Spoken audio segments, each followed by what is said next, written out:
Okay, let me see. How many people here like science fiction movies? Yeah, of course. And let me see, which is your favorite? Anybody a Star Trek fan? It's old. Yeah, of course.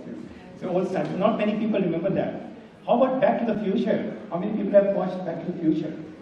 Come on, people. I should expect more. Okay, how about Iron Man?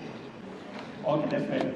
Now, tell me something, that all of these science fiction movies, you see all these interesting things, and things that haven't happened, or in case of Back to the Future, if those people who watched it, at that time the movie was made somewhere in 85, and they projected the future to be 2015, and they said, okay, in future, it will be like this. And the guy comes from 1980 to 1985, to 2015 and find all these strange things, or the future.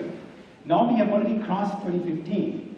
I'm sure we didn't find many things they predicted, but many things we did complete. Now my question is, who makes all these science fiction movies? Engineers?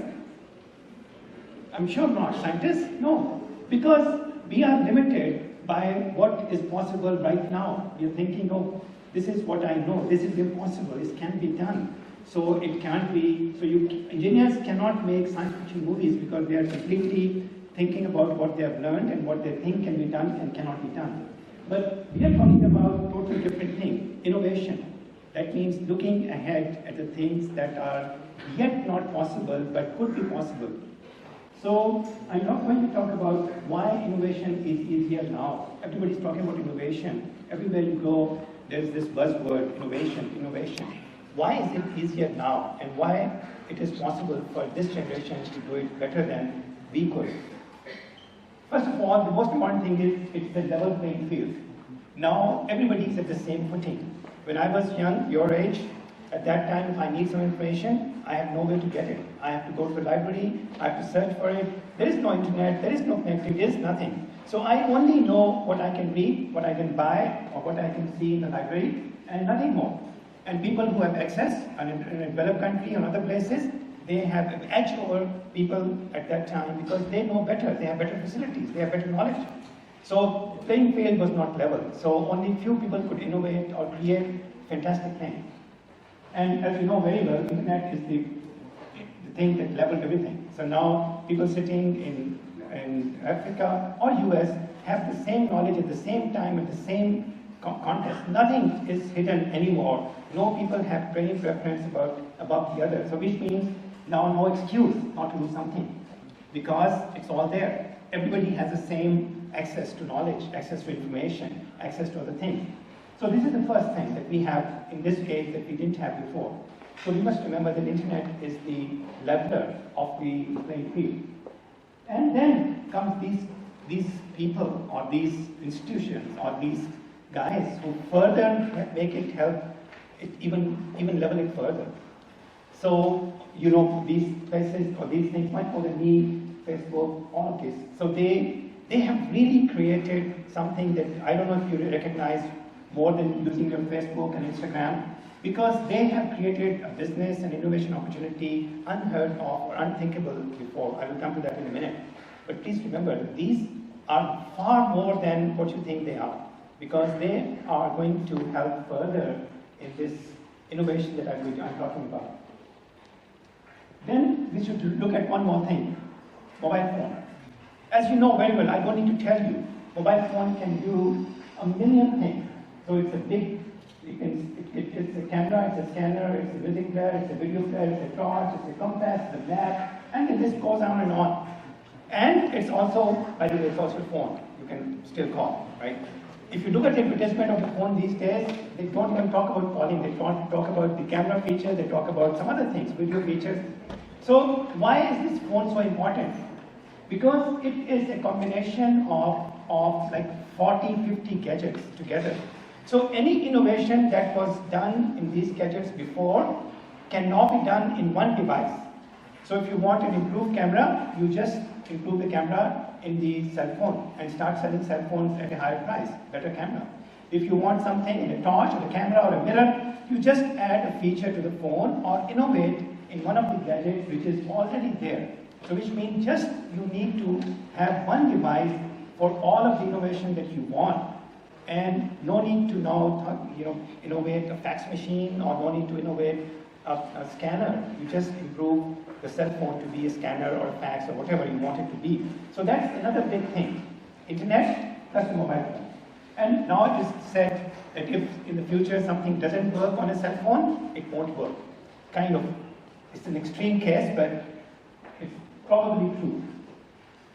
Another thing, as I mentioned, is the integration. So now you can integrate everything. Because cell phone has 50 devices inside, you can link them together. That was not possible before. You can take a picture, you can do something with it, you can do something with it, you can do something with it further.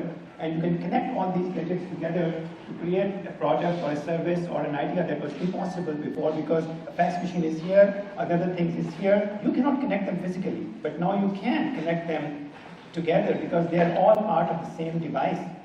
So this means that we have a huge opportunity to create solutions never possible before.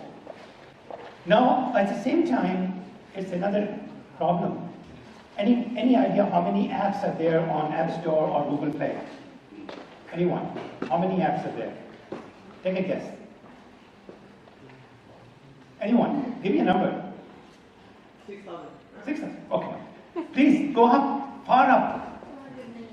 100 million. Okay, 200 million. Okay. Together, yes. So about 200 million apps are there. 100 million people have created new ideas. Unfortunately, only 3% or 4% of them are actually used. 95 million out of that have never been installed by, except the people who developed them. No users, no downloads, 0, 1, or maybe a friend downloaded it, and then uninstall the next day. So the other thing that we have to take away is that not all innovations work. We have to really, although we have all of this, we have to really create, be innovative and be creative. Now, what we're saying is that now you can imagine, just imagine, you can create, you can promote, you can market, you can sell, you can impact, do everything by yourself from a cell phone or from the mobile app or from using the gadgets which are around you. The whole thing. You can create an idea, you can make money, you can sell it, you can trade it, you can do whatever you like. Everything, just from your home, from your seat. Nothing more to be done. So this gives you the power to be everybody at the same time. So this is where we are leading startups and innovation going to an era that was impossible a few years ago. If you want to be a CEO before, you have to be above 55 in some countries as a limit.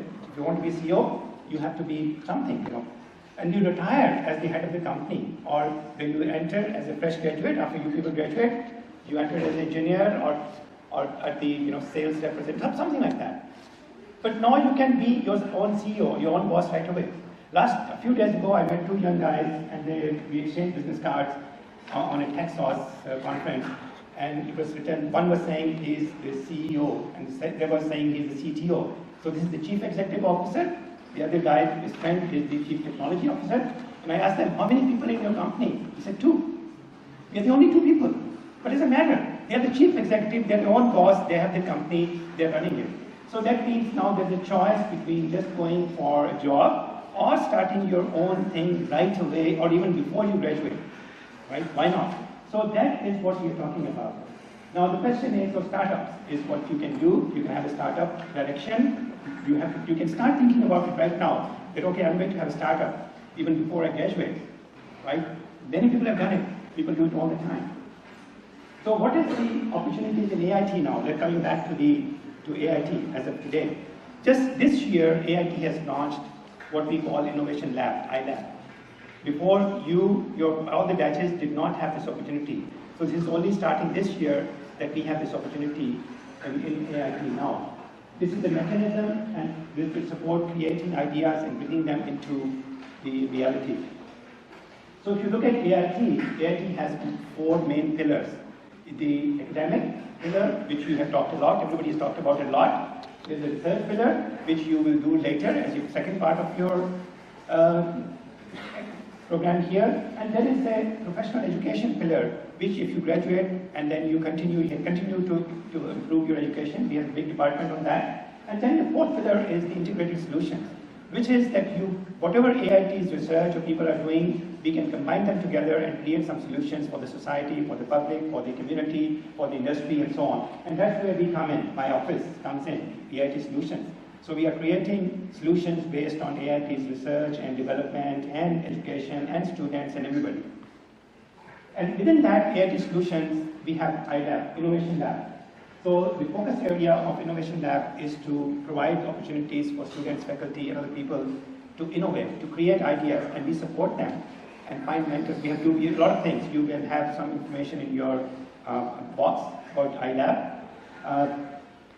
So this basically inspire, innovate, and impact. That's the idea.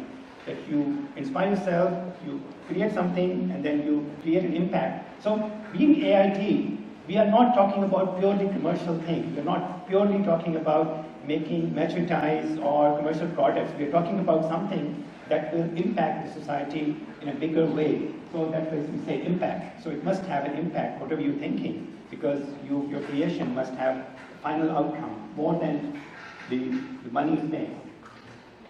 So this ilab in our office, you can visit. You're most welcome to visit it. Our office is near the swimming pool. So if you go to the swimming pool, go there, but please make sure that you're not in swimming costume. Come properly dressed.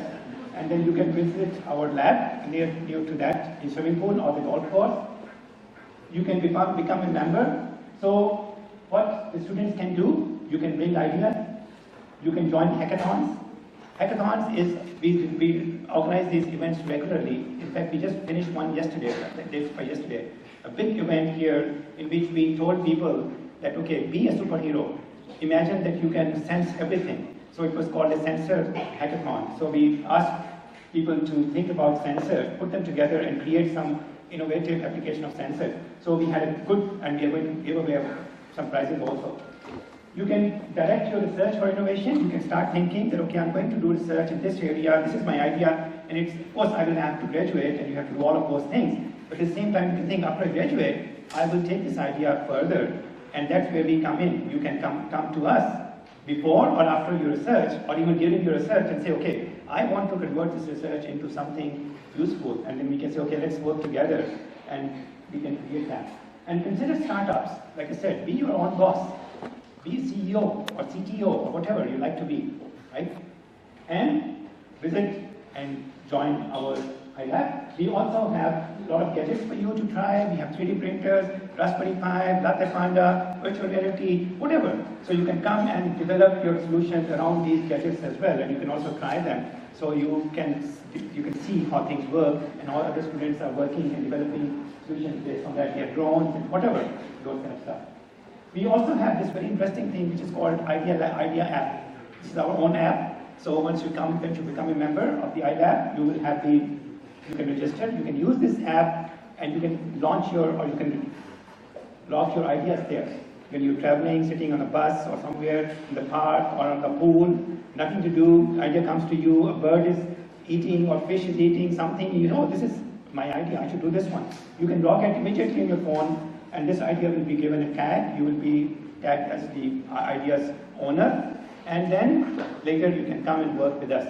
And you can also see what other ideas have been given and people are doing. So this idea app is like a Facebook of ideas, where you can share ideas, you can comment on them, you can then join in other ideas. Okay, this idea looks good, I want to be part of this idea.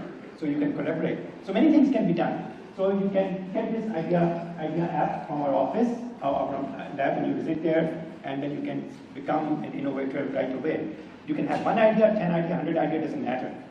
We will filter them and see which one are worth pursuing further. So what I can say is the future is actually already here. We just have to make it better. Thank you very much.